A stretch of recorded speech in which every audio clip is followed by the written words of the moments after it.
Absolutely beautiful. Now let's move on to some of the questions that our Sports MVT community has actually sent through to us. And they would love to get to know you a little bit better and, of course, ask you some of the questions that we might not have prepared. Now, one of the questions comes through from 𝗀𝗹𝗶, and 𝗀𝗹𝗶 basically mentions, how do you actually prepare for tournaments? And when you look at your strict schedule in terms of 24 hours, what do you do to make sure that you're at top level for each tournament? Yeah, so during tournament week, it obviously is different to, say, the week prior to a tournament. For example, this week is, my preparation week. So I'll have an hour a day of workout session, mostly golf specific, or if it's just cardio. And then I'll head to the golf course. I'll hit balls for an hour on the driving range. I'll putt for between 30 minutes and an hour, and then chip for about the same amount of time. So that takes roughly about 3 hours, and then I'll try head out onto the golf course, whether it's for 9 holes, 18 holes, depending on how I feel. So that's generally my day-to-day preparations before a golf tournament. Definitely.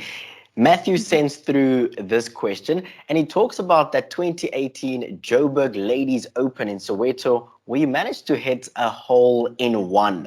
Let's take you back to that experience. How does that actually happen? And when it does, how does it feel? Well, you don't quite know how it happens until it does. We always try to. I'd love to have more hole-in-ones, but that has been my only one until to this day. And to get it in a tournament was extra special. It really was. And I hit an okay shot, so it wasn't even a perfect shot, and it kind of got this lucky bounce, rolled up onto the green, and the ball disappeared. I was like, oh, and I actually took like a second or two for it to sink in, and realized that my ball had gone in the hole. And I think my whole 3-ball, we all threw our hands in there and celebrated. So it was a fun one. Beautiful. I would love to ask you this, just off the record. Is it more luck or skill? Because, when you look at some of the best golfers in the world, like Jon Rahm, who hits a hole in one, he makes it look as though he practiced the shot. Or is he just lucky? I'd have to go 50-50 on that one. Because I've heard of amateur golfers, varying handicaps and abilities. And the one guy will come up, oh, how many hole-in-ones have you had? No, 8. And I'm like, 8? How long have you been playing golf for? No, 10 years. I'm like, okay, I've been professional for about 4, also been playing for about 10. I've only had 1.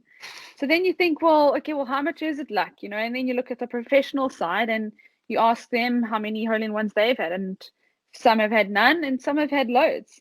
So I'd maybe change that stat to say 60-40, 60% luck, 40% skill. All right, beautiful. Another question comes through from Caitlin. And she basically asks, when you look at professional golf, for her as a young lady, what advice would you give her just to take those first few steps to start the journey to becoming professional in the golfing world? Is this Caitlin who plays golf? Or is this No. Just a fan? Just a fan. It's just a fan. It's just a fan. Okay. So ask the question again. So she basically asks, in terms of starting her journey to becoming a professional golfer, what steps should she take? Yes, the first steps is to, obviously go to your nearest golf club or driving range, and have a lesson. Have a lesson with a golf coach and see if you like it. What's it like hitting a golf ball? Do you enjoy hitting the golf ball? And maybe if that's enjoyable, we're really speaking about, right from the beginning. And then the next step is to head to the golf course. Do I enjoy being out on the golf course? If so, do I want another lesson?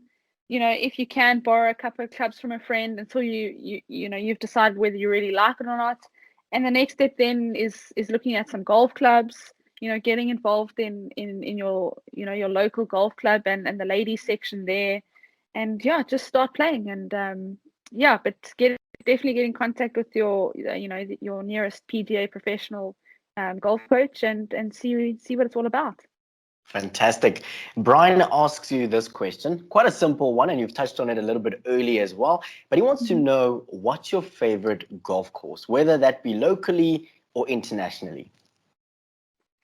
Yeah, so the one obviously I mentioned in Spain in 2 weeks' time, La Reserva. It's actually right next to Valderrama where the men play their event.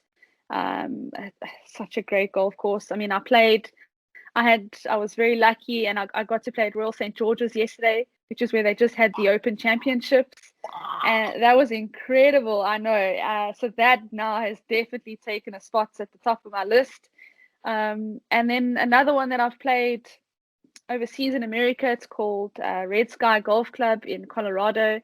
That for me was also one of my favorites.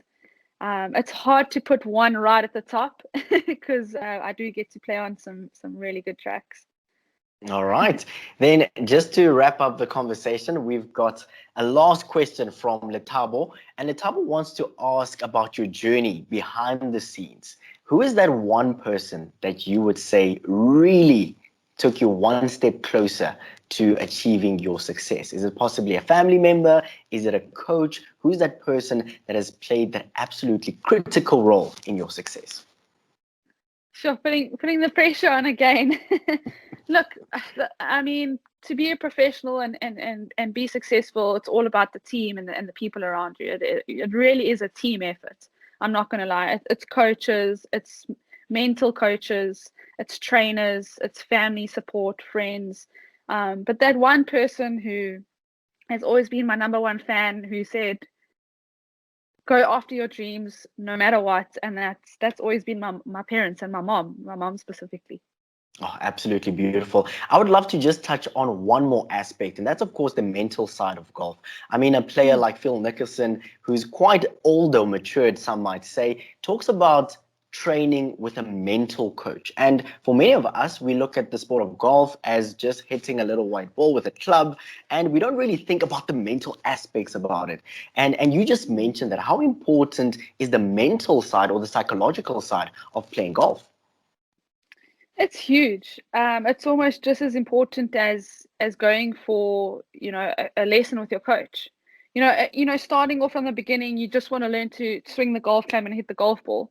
Once you start playing some rounds, maybe some competitive rounds on the golf course, even at club level, I think it's extremely important. It's important how you talk to yourself on the golf course, how you manage yourself. It definitely plays a massive role, and one way that I can prove that is, I think I started seeing a mental coach 2 weeks before I had my first professional win on IGT.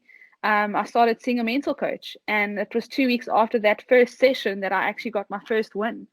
So if that's not enough proof that it can make a real difference, then I'm not too sure what is.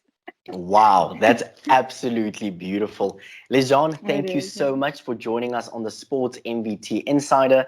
We wish you all the best, and most importantly, as you head to Spain after that tournament, we would love to touch base with you again. All the best on your journey, and of course, in terms of celebrating women in sports, we absolutely love the way in which you are a brand ambassador for ladies in golf, but of course, as you inspire so many of us to do a little bit better.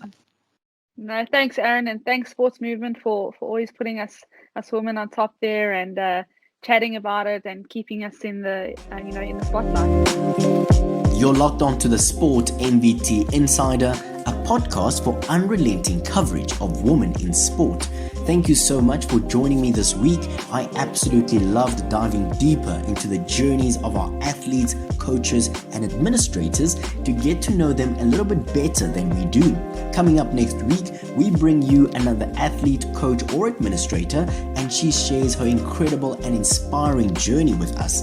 Keep it locked onto Sport MVT, where we celebrate women in sport.